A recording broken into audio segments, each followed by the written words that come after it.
अस्सलाम वालेकुम रहमतुल्लाहि वबरकातुहू। उम्मीद करता हूँ कि आप सब अल्लाह के फजल से खैरियत से होंगे मेरे भाइयों। मैंने जो ये आलिम के बारे में बताया है, मैं ये इसलिए नहीं बता रहा हूँ कि मेरे साथ कुछ ऐसे दरपेश आए हैं। मैं मामलात ये बता रहा हूँ क्योंकि ये मुंबई में सारे मामलात बहुत तेज़ी से जो है चल रहे हैं कि जो आलिम हैं, जो बाकायदा एकदम अल्लाह वाले हैं, पढ़े लिखे लोग हैं, वो इस तरीके से मामलात को पेश कर रहे हैं मेरे भाइयों। अगर उनका कोई बड़ा कारोबार है, तो अपने कारोबार का जो मामलात है वो 1 और 5 के बीच में क्लियर कर दे रहे हैं। उनको जीएसटी मेंटेन करना है, अपने अकाउंट को मेंटेन करना है, अपने सीए को मेंटेन करके देना है, तो 1 से 5 के बीच में वो मेंटेन कर दे रहे हैं, अपने सारे मामलात को क्लियर कर दे रहे हैं, अपनी कंपनी को क्लियर कर दे रहे हैं। मगर जो गरीब तबके के लोग उनके यहाँ आके कंपनियों में काम करते हैं, तो उनके पेमेंट और जो पगार का मामला है वो 15 से 20 तारीख को लेकर जाते हैं।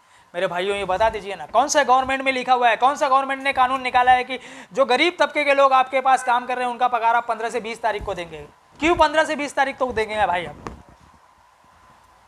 चलिए ठीक है, मैं मानता हूं कि आपने 15 से 20 तारीख तक पगार दिया, अपने मामलात को आप 1 से 5 के बीच में क्लियर कर रहे हैं, और जिनकी वजह से आप खड़े हैं, जिनकी मेहनतों की वजह से आप इस पोजीशन पे खड़े हैं, उन गरीब का पेमेंट जो है, उन गरीब का जो पगार है, उन गरीब का जो हक का मामलात है, वो आप 15 और 20 तारीख तक लेके जाते हैं। उसमें भी 15 तारीख का टाइम देने के बाद आप 15 तारीख को पेमेंट नहीं करते हैं, और एकदम आसानी से आके आप कह देते हैं कि पेमेंट आज नहीं होगा, 20 तारीख को होगा।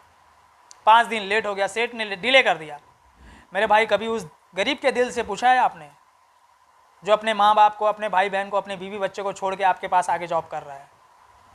उसके गांव के मामलात को कभी आपने देखा है?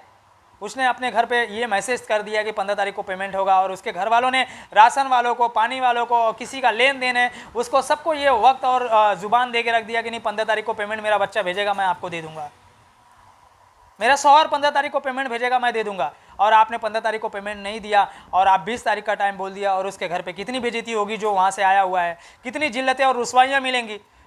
हो सकता है कि उसके घर पे खाने का कुछ राशन का, पानी का दाना ना हो, और वो उस दिन उसके घर वाले भूखा रहे, तो ये इसके कारण आप लोग हैं। ये मैं उन मुस्लिम भाइयों के लिए बोल रहा हूँ जो मुस्लिम भाई कारोबार कर रहे हैं, जिनको अल्लाह ने उस वदे पे, उस पोजीशन पे पहुँचाया है। उनके मामलात इस तरीके से बिगड़े हुए हैं कि मैं उन मुसलमान भाइयों से कहना चाहता हूँ कि अपने मामलात को क्लियर करें।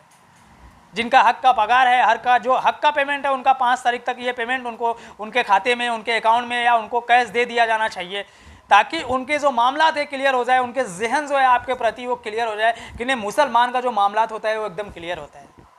अगर वक्त ज़रूरत पे कभी उनको 10-20 हज़ार की ज़रूरत पड़ती है तो आप उनकी मदद करें, मगर आप उनकी मदद नहीं करते हैं, आप उन्हें तोड़ देते हैं। आप कहते हैं कि पैसा नहीं है हमारे पास। क्यों? आपको अल्लाह ने दिया है, आपके पास वो मेहनत कर रहा है, आपका हक बनता है उसकी मदद करने के लिए। अगर उसके घर में कोई मामला है, उसकी बहन की शादी है, या घर में कोई मैयत हुई, तो आपका हक बनता है उसकी मदद करने के लिए।